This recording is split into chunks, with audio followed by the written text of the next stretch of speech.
someone, they had no experience, right? You've talked to people who are like, I have no experience in research, but I keep seeing your videos and I'm intrigued. So it's like, what are the things that we talk to people about that we say, like, these are the skills that will help you? Do you know how to do what, right?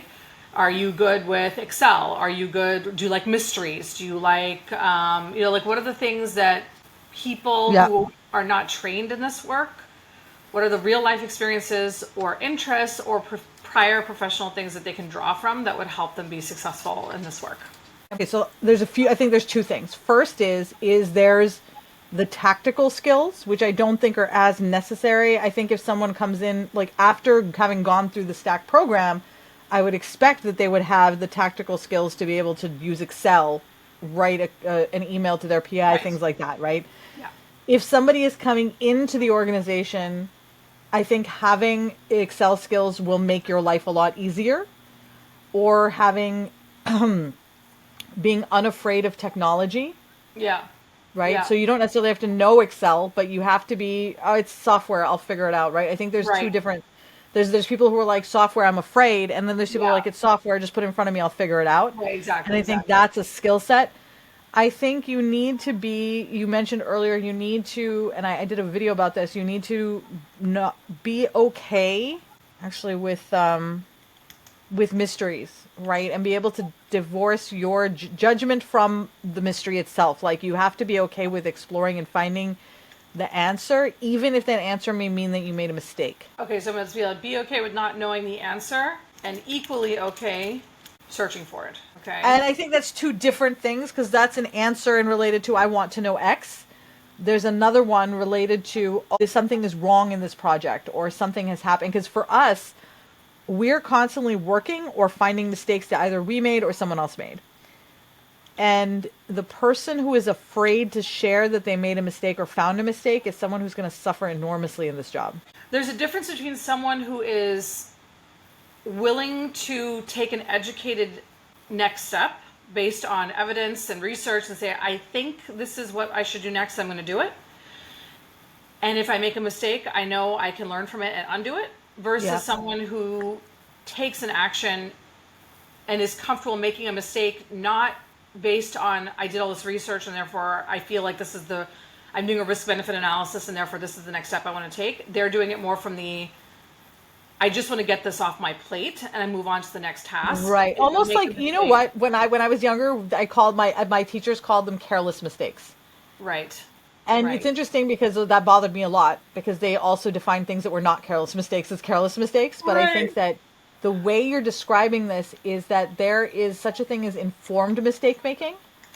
And there is a thing as almost like uninformed mistake making, where it's and I may not be using the right words, but it's basically like you're trying to get something off your plate, or you don't necessarily appreciate the role that you play versus the things that you're doing. So for example, the job description is written to say, submit applications. Right? The job itself is actually make sure that we are being compliant, following 800 different policies, rules, right? That kind of thing, right? Right. And so if you're just trying to get the grant off your plate, check the box, you won't succeed at this job.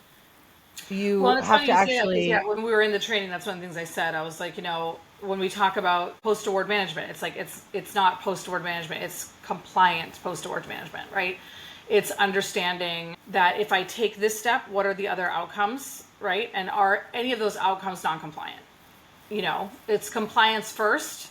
And I think that's something that I don't know how well advertised that is, that it's really a compliance first job, not a task list job. So that actually I have a whole thing for, because it is actually not advertised at all. And when I bring this up, I have been met with varying levels of acceptance and resistance as this idea, right? In that I rewrote the entire job description to do what you're saying, which is let me rephrase all the things that you've said in a tactical way, and I'm going to tell you what the actual strategic and compliance role is, right? So this is the actual job. This is what you're saying the job is. So the job says a lot. In every description you look at, the job says the same shit. But when people actually go into the job, that's not what it is. And I think that's, one, it's a bait and switch that no one is acknowledging is happening. But I think that makes it very difficult for someone who is coming in, who is task oriented, who thinks that's what the job is, Yes. who is then now in this job realizing it's not task orientation. This is not, Yeah. that's my skill and I'm really good at it, but that's not this job. Right. Right. And Exactly. so I think Exactly. that's a key thing to think about. So I feel like that's part of like people who will be successful in this job, the transferable skill is someone who is able to both manage administratively tasks as they come through, right? But not be task oriented Yeah. and instead be almost like operationally, compliantly, like it's more holistic than that. Yeah. I think it's I also, one of the things I was thinking about was, you have, like when I was talking to another RA about this, you have to really be okay with not owning every aspect of a process. I think that individuals who are very self-motivated, or people who really thrive on exactly what you're talking about, like this, okay, I'm going to cross off this task and move on to the next task. It can be frustrating when you have to wait for somebody else to get back to you to actually finish the task. And so much of our job is waiting.